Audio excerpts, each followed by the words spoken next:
All right, this video is a quick attempt to go over the writing process. As you can see, this is a website, where are we? MIT, anyway. They didn't come up with the idea. The writing process is a very old idea.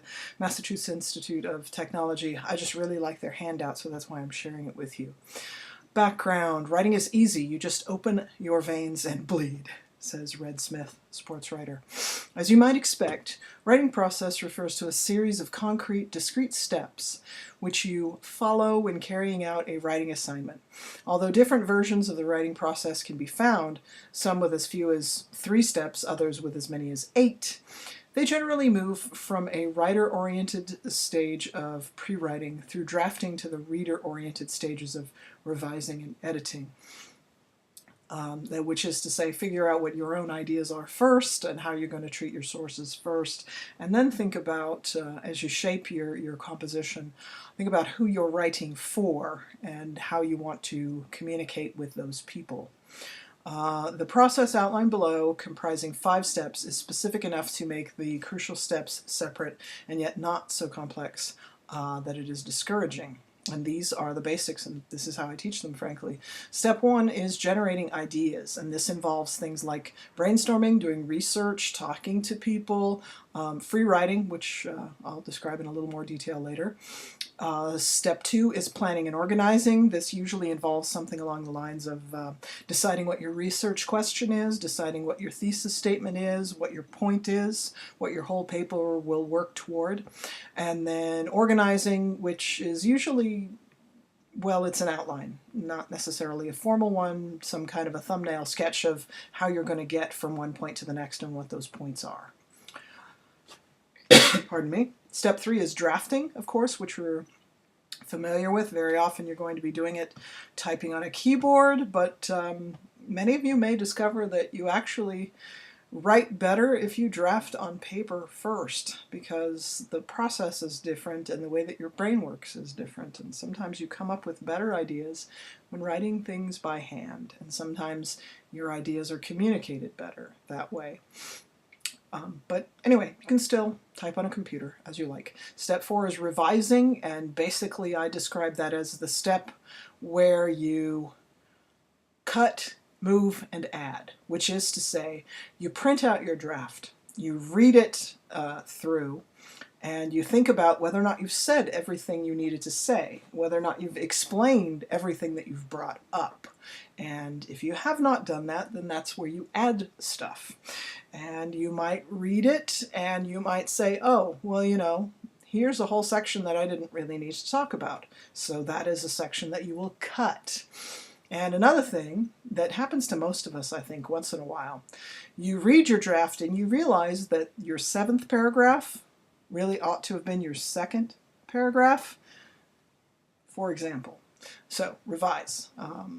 And step 5 is edit, which usually includes things like proofreading, checking your grammar, checking your sentences, making sure you use the correct word choices.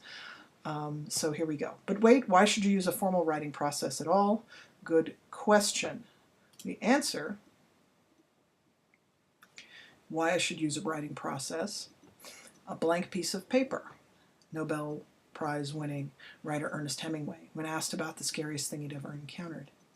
And for us, perhaps, it's that blank screen. Why should you use a writing process? How often have you tried to skip steps 1 and 2, jump to step 3, try to draft when you don't know what you're talking about? You don't remember what the assignment sheet said you're supposed to do. You don't remember what the topic was. You have no ideas about how to talk about the topic. Yet you're sitting there in front of a screen, expecting some sort of a miracle where the Greek muses come down upon your shoulder and whisper in your ear and tell you what to write. No, don't jump to draft. Don't stare at the blank screen. Instead, do your planning first. Okay, first of all, it is important to recognize that even though it may be informal or unconscious, and may vary slightly depending on the writing task, you probably already do use some kind of a writing process. Sometimes we call it cooking in your head.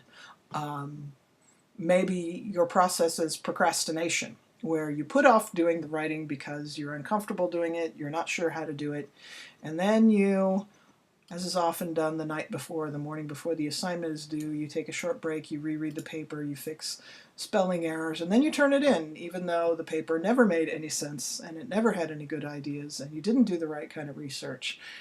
And then you're going to make me read that? How rude. No. Plan your work. Planning your work helps to reduce your anxiety and your stress as well. Instead of having that gnawing feeling in your gut for weeks while you're not writing your paper, instead, sit down and do it. By knowing that you have a series of separate steps you can follow, the task of writing becomes much more manageable if you just sit down and say, okay, all I have to do right now is come up with a topic. Okay, 5 minutes, try it. You end up with a much higher quality paper if you do it in stages and you plan it well. And you also, which is what you're supposed to do, why does college ask you to write so very many papers? Because by writing papers, you learn things that you would not learn if you didn't write papers. Remember, writing is thinking. And if you don't do the writing, you're probably not doing the thinking either. So, you learn more. All right, now let's look at generating ideas. That's your first step. And this is where you should do things like brainstorm. Well, of course, the first step of the writing process. Generate ideas. One of the ways you do that actually is studying your assignment sheet. Another is looking for sources and reading them. But there's all kinds of ways in which you generate ideas. Talking to people, actually. We think that we learn things by listening, don't we? But matter of fact, I find that I learn a whole lot more if people ask me questions and I just answer them. I realize I know a lot of things if I do that. And that is why I have my students work in groups, because you realize that you have a lot of great ideas. You're just waiting for somebody to ask you the right question. Anyway, and you need to think about who you're writing for. So there's brainstorming, there's free writing, there's the idea map. Anyway, this is a great website, and I'm going to leave you the connection. Okay, so generating ideas, planning and organizing, outlines. Basically, this is going to explain that you really do need to know what you're going to talk about first, second, and third. You don't need a formal outline with Roman numerals or anything. You just kind of need the subpoints.